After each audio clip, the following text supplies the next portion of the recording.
welcome you all to be here at this phenomenal event. Alejandra, appreciate communication that you had about the different paradigms and how style and image and perception not only relates to business, selling houses, but also in your personal life. Because I think that there's a lot of things that are interconnected with business, right? You can't expect to be a bum on the street and somebody to take you serious trying to brand $1 million house. The two images don't go together, right? So happy to be here. Let me tell you guys a little bit about me and who I am. My name is Jose Rodriguez. Started as a real estate agent back when I was 18 years old. Didn't know anything, didn't have any connections. But my brother, my oldest brother, already had purchased a multifamily. So I wanted to learn as much as possible from him. And I went out to him and I said, hey, I want to buy my first property. What do I have to do? I was like, okay, between you and Kevin, who's my other brother, save up at least $10,000 and I'll teach you everything you need to know. I was like, perfect. So while I was educating myself, making as much money as possible, I had a job, that was making me some kind of money, but all I was doing was just being laser focused as to what I had to do to raise those $10,000. Just working, gym, eating, studying, that was my life for 2 years straight. That was all I was doing. So in the process, I figured, you know what?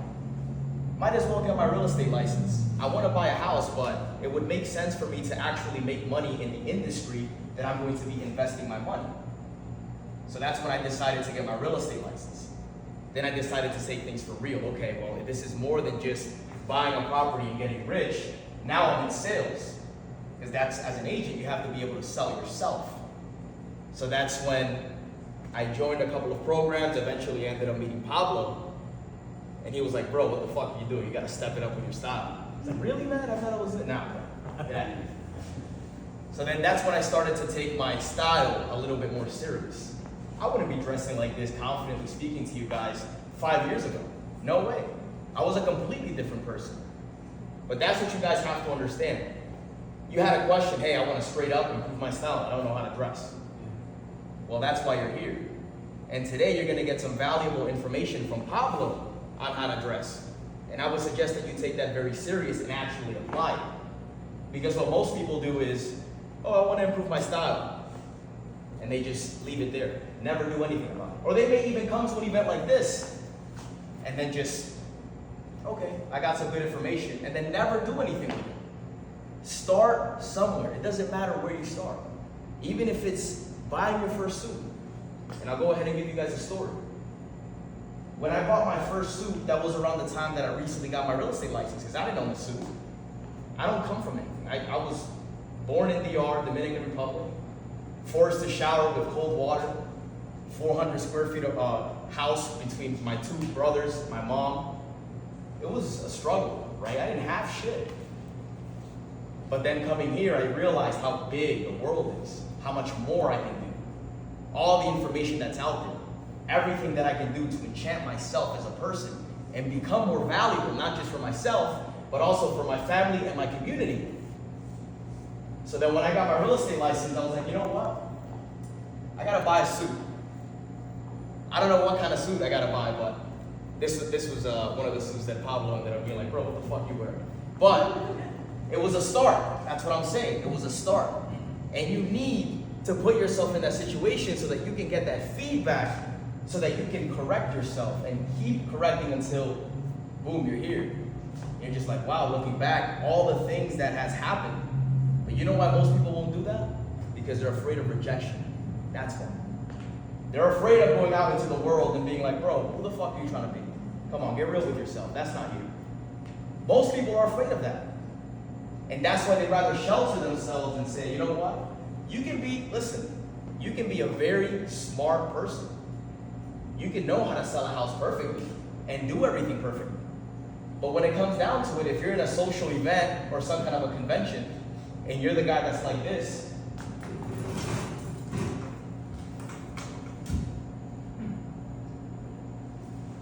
nobody's gonna know what you do, who you are. But guess what? Even looking at me doing that, it's very difficult for you not to notice because of what the fuck I'm wearing. So you're gonna be thinking, who the hell is that guy? And somebody may come up to you and say, hey, I like what you're wearing. And that may be a start. And you may be uncomfortable as shit wearing what you're wearing, and you may not even know what the fuck to say. But the fact that you place yourself in that situation, you're letting the universe know that I'm ready for more challenges, and I'm ready to be tested. And that's what you need. You need to be tested. Because how else are you going to grow? You're going to stay the same if you keep doing the same things, and you're going to get the same things. Versus if you step into a different environment and say, okay, I may not know anything, but I'm ready to change. Give me whatever it is, I can handle it. And even if I can't today, I know that if I keep going, I can tomorrow. That's the kind of mindset that you have to have. But how do you develop this mindset? Well, part of the things that I also like to talk about is health and mindset. And one of the ways that I was consistently working on myself was I would wake up every day at 5 a.m. and go to the gym. That's a start. Wake up at 5, go to the gym, get a workout in right before work, and then go to work. I felt incredible. Why? Because I know immediately that I'm separating myself from 80% of the people. Why? Because 80%, oh, that's too early. Oh, I can't do this, I can't do that. Giving themselves excuses. Oh, I have kids, I have this. All these excuses. And I don't have sympathy for any of these motherfuckers. Why? Because I had all the excuses that I could make. Our life may have not been the same, but I just chose not to make those excuses. And that's what's going to separate you from a lot of people right from the get-go. You're going to start to have different thoughts. You're going to have to move different. You're going to start moving differently, walking differently. Even now, walking through the strip, right? Again, I know that as I'm walking, I'm causing a lot of attention because looking at everybody else, they're not dressed the same as me. They're not even close. Why? Because they don't want attention. They don't want to be noticed.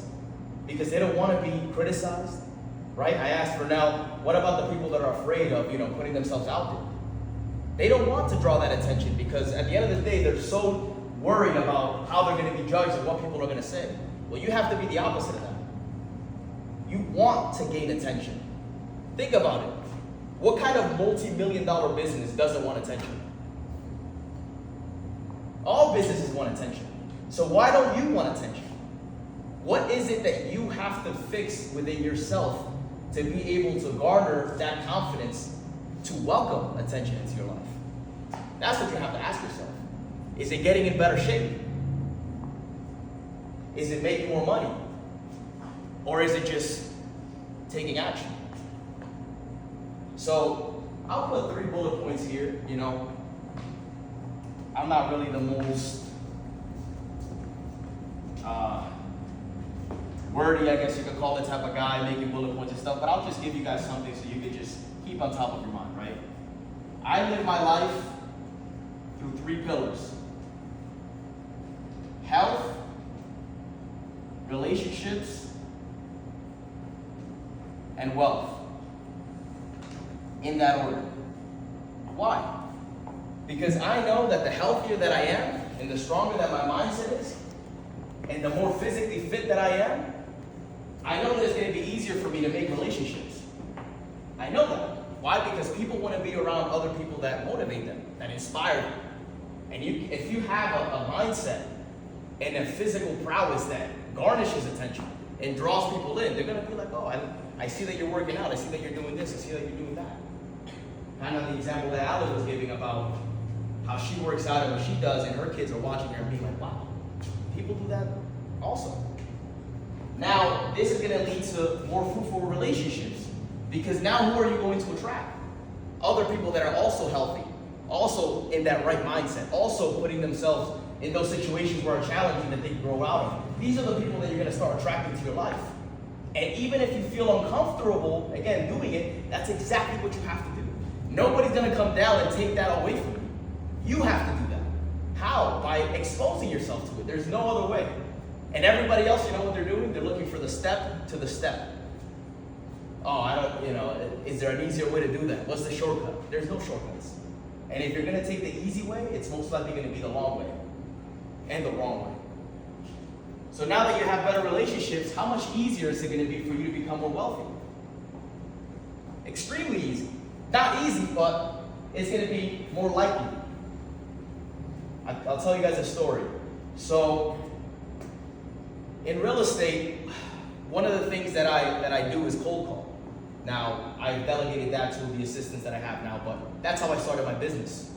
And I called this for sale by owner who happened to actually be wholesaling the house. For some of you guys that don't know, wholesaling is practically just locking down a contract and then trying to flip that contract for a spread. So if I lock in a contract for $100,000 and Vernell wants to buy it as an investor and flip the house, I may sell it to him for $120 and make the $20,000. And the buyer and the seller will keep the $100,000.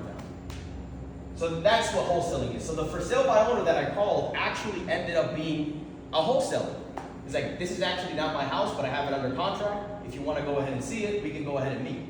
So I was able to meet him at the property. And the first thing that I'll say, even before meeting him, is the 6 to 8 months that people didn't see, that I had to consistently improve my communication to even step into the presence of that person. Because if I would have called him when I just started the business, he would have been like, I'm not interested. And then I would have been like, okay, have a good day. But then the more grit that I developed by consistently making the calls, consistently putting myself out there, I was able to tell them, yeah, you actually do need me. And tell them no. You're not interested. What are you not interested in? I haven't even said some words. Oh, well, I'm just getting a lot of calls from other agents. Okay. Well, you're looking to sell the house, right? Yes. Cool. Now we're in a conversation. So I got in front of him, and it didn't work out between. The hell is that? Rats? We're being watched. No. But so I met with the wholesaler, and he ended up telling me, listen, I'm just wholesaling the house, blah blah blah, whatever. But it didn't end up working out between him because he couldn't sell the house. He couldn't get the house sold. So I was already advertising the house for him because he agreed to allow me to help him sell the house. So I was already marketing the house. And as I was marketing the house, the deal fell through, but I got another investor that called me. And that investor was like, yo, I saw your sign, like, what do you know about this house? I'm looking to buy it. And I was like, you know what? I actually know a lot about the house. Why? Because I had the opportunity to not just meet the guy that was selling it before, but also the owner that was losing the house. And that's what she was selling it. So the house was in auction, and he was going to buy it, but it didn't work out. So I already got cool with the seller and understood the whole situation. Divorce, single mom, couldn't afford the house, wanted to get some cash for keys. That was the situation. So I was able to help that new investor that called me, and he felt compelled to work with me because I knew something about the house. So fast forward, we ended up working together. I sent him an email once, and he saw that I had, and this goes to your point, Vernell, about getting yourself out there and being on social media. I had my YouTube handle on the email. And he was like, bro, I watched one of your videos. And I was like, yeah? He's like, yeah, I watched one of your videos. I like what you're doing. You remind me of me when I was young. And I was like, really? He's like, yeah. And he told me his whole story. We got really close, and still to this day, he's a good friend of mine. Fast forward, we're sitting in the parking lot. It's like after hours, it's like 7 o'clock. Nobody's around, but I had a very deep conversation with him, and he told me, you know what? I like what you're doing. We're gonna put a deal together. And I was like, okay, yeah. If there's anything that I can do for you, let me know. It's like, no, not if, when. So 2 weeks later, I get a call. He's like, I found a deal. I was like, yeah? He's like, yeah, let's go check it out tomorrow. I was like, all right. So I went to go ahead and view this 9-unit building, right? Now, prior to that, I was doing flips, making some commissions, putting on some listings. I was doing well. So I was in the position of going out there, taking a look at it. And also, I developed great relationships because I was already taking care of this a long time ago. This was already important. So I developed already great relationships with somebody that was willing to give us money to buy properties. That's how I started to do more flips. So he was like, listen, I got this deal. It's $800,000. It's a complete gut renovation, but we can make a lot of money. So I was like, all right, let's do it. Now, the other thing about relationships that I want to go ahead and point out is even though the property was on the market, we kind of understood who the agent was, and we knew who the agent was. And he had a personal relationship with the agent. So we were able to get the property for a really good price, $800,000. It was actually listed on the market for $700,000. We had a bidding war, People were bidding 900,000, 950. We were able to secure for 800,000 because of our terms. It was cash, whatever, but we had a good investment. Fast forward, we were all in on this deal for 1.4 million, and it ended up generating $2.8 million worth of equity. So I like to tell that story so that you guys can all understand that from one moment to the next, your life could drastically change like that. But again, I wasn't stuck on, oh my God, how am I gonna make all this money? How am I gonna step into that opportunity? I'm a nobody. I wasn't thinking about that. I was thinking about the first step. The first step, hey, I wanna get better. You're here, right? So we're all here. So now, each and every one of us are gonna take something from this conversation, from Ali's conversation, from Vernell's, from Pablo's, that you can now carry to your hometown and apply. And if you don't apply it, then it's gonna be more difficult for you to apply. And then next thing you know, you're still in the same fucking position. Let's not do that. Let's try something different this time. Let's step into power and say, you know what? Even though this may feel a little bit uncomfortable, I'm gonna do this. Don't have that mindset of a small thinker, oh, how much is this gonna cost me? Why are you thinking about how much it's gonna cost you? Why are you not thinking about how much money it's gonna bring you, how much value it's gonna bring you? And see if the investment is worth it. Don't just shut something down because you're thinking, oh, it's gonna be too much. Oh, 800,000 is too much money.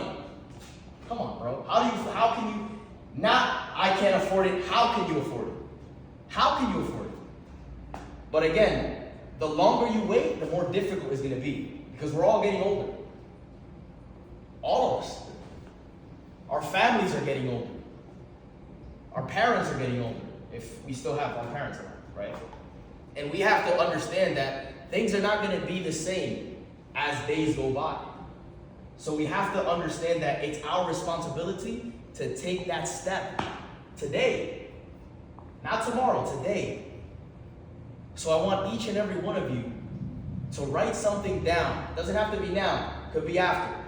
Of something that you're going to do that's different, that's gonna put you in the trajectory of bringing more wealth, of being in better shape, of establishing better relationships. Because if you think about it in this paradigm, your life is just gonna continue to get better in every single way. So, one last thing that I'll share with you guys, and it was about not being a secret agent, right? The example that I gave you about the guy that just doesn't want to draw any attention. When I got my first suit, I walked into the Men's Warehouse near my house, right? And the guy that was selling the suits, he was 19, and I was 19 at the time. So I was like, hey bro, what's going on? Blah, blah, blah, it's my first suit. And he was like, oh, like how old are you? I was like, oh, I'm 19. He's like, oh, me too. I'm in sales, we're both in sales, whatever. We instantly connected.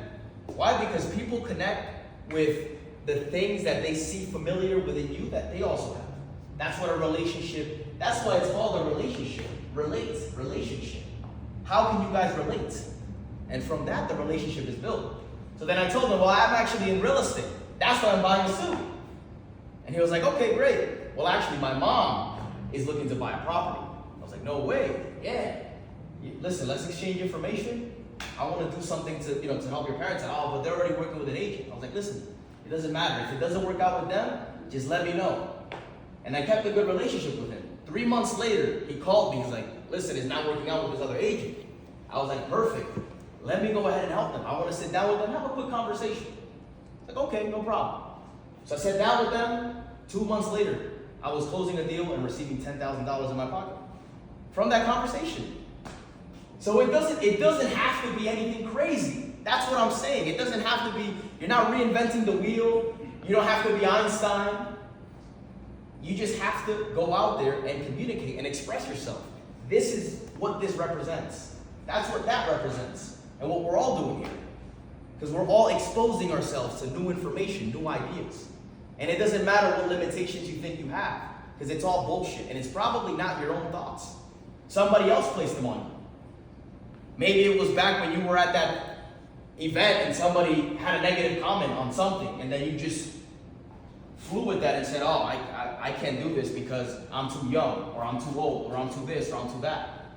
I didn't look at it that way. Actually, I thought that my youth helped me elevate because people were more inspired. Oh shit, look at this young motherfucker doing all these different things, thinking this way, doing that. Cool. Enthusiasm, people can feel it. And if you want to sell more, you have to be electric. People have to be able to feel your presence. And you have to also know your shit. They have to be able to trust you. You have to be sharp. And you have to be able to lead. And that's another thing. It doesn't matter, and that's what I'm saying. It doesn't matter what kind of limitations you think you have. Forget about it. Right? Don't even think about it. Even if it comes up in the middle of a conversation and you're thinking about it, don't pay attention to it. Don't even, oh my God, I didn't think about this. Don't even pay attention to it. Just keep the conversation going. Stay in that power, and you'll do much better in every single aspect of your life. Any questions? I got a question. What's up, bro? What would you say to a young cat that's just getting started and is very, very shy, but he's trying to implement what you're teaching right now? What would be the first step? Besides coming to an event, so like after this event? Yeah. I would say the first thing that I pointed out with health, just go to the gym. I mean, that's the easiest thing that you can do, and it's all within your control, right? What you eat and what you do on a day-to-day basis, that's the simplest thing that you can control. The next thing that I will say is start to express yourself a lot more. Start to communicate more with people. If you notice something within somebody and you're walking by and they're passing, just say something. Just say something. It doesn't matter. And listen, I know that this could be basic communication of like saying, oh, those are really cool shoes. I know that that's maybe not going to close the deal, but that's a start for you to voice out what you're feeling here. Because more people are closed off. And that's why they're rejecting opportunities. Because they're not communicating. So just start with that. That's simple. Dressing better. It's another thing. Put something on that maybe makes you feel a little bit uncomfortable. And then go outside with it. And allow people to judge you. And be okay. Don't try to make them wrong. Don't try to explain yourself to them. Just be like, oh, but I actually have a story about that. So I like to dress like this very often. I'm not just dressed like this because of the event. I like to dress like this consistently. So I remember one time I went to a rooftop and I was wearing a 3-piece white suit, brown shoes, had my Louis Vuitton belt. I was flashy as a motherfucker, right? And I'm confident, I'm here, I'm stepping in, and I'm with my brother. I have a chessboard because I like to play chess, and I got a couple of cigars. We're having a good time. And then there's this fat guy that's sitting on this chair, and he's like, hey, why are you wearing that suit? And I just look at him. And I knew it was coming from a wrong place. And I just look back, and I don't even say anything to him. And he was like, hey, did you not see me? And I looked at him again to make sure that he knows I saw him, and then I looked away. And then he asked my brother, he's like, hey, why is he wearing a suit? And he's like, because he wants to. And then the bartender comes and he's like, what's going on here? He's like, oh, I just don't know why he's being an asshole, blah, blah, blah. He's like, I make money, I'm not over here dressed like this. But he felt insecure that I was there and I was shining. And he thought that he deserved all the attention, that he deserved all the validation. So he felt an impulse to say something. Well, that guy ended up getting banned from that rooftop for the rest of his life. And then the cops came upstairs and he was like, did he call you a spick? I was like, yeah, he did. I don't know if he did or didn't, but I was just like, yeah, whatever. Fucking write everything down. So it doesn't matter what people say. You don't have to respond to anybody's opinion. Just be who the fuck you are and own it. What strategies did you use to build relationships outside networking events? Yeah. How'd you go about it?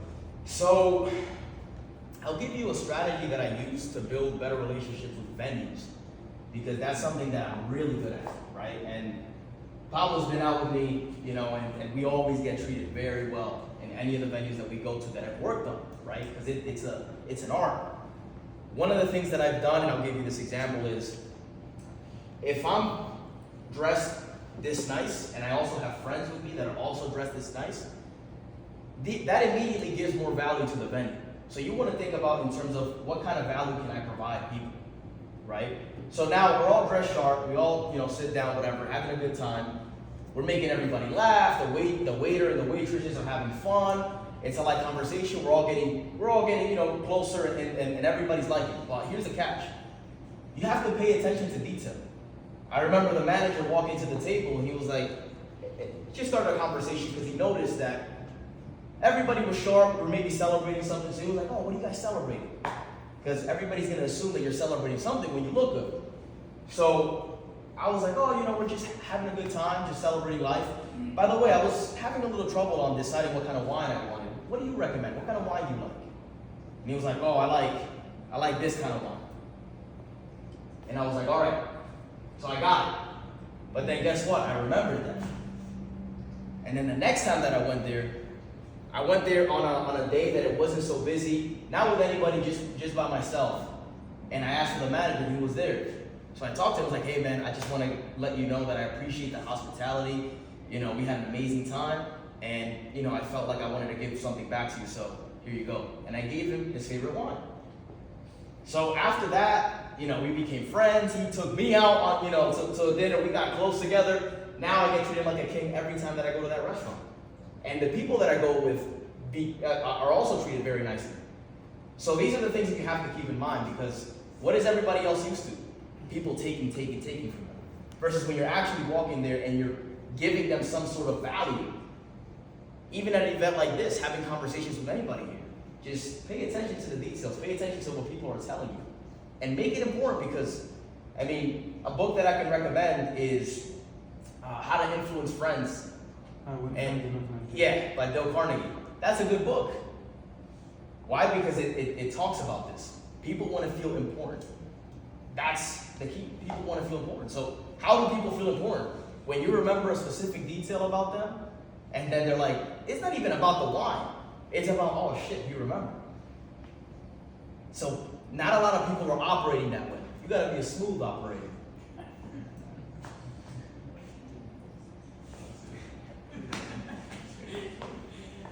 Anything else? What's up, bro? So I noticed your suit, it's purple. Really? Yeah. Thanks. So when should a real estate agent start getting into like different color suits? Cause your Instagram, I see that you wear a lot of purple suits. I seen the green suit, and Yeah. people some real estate agents are basic. They wear like just the regular suits. So when should someone get into more colorful suits? Yeah, I don't think it's really about wearing colorful suits, right? I think it's more about your personality and who you are, because everybody has a different angle on tackling business and communicating what they want to express. For me, this is just who I am. I like wearing these kind of suits. You may have a different value on them, but I would rather let Pablo enter that, because he's gonna go deep into communication with the colors that you wear and what may fit you better than others, because it's not the same thing for everybody.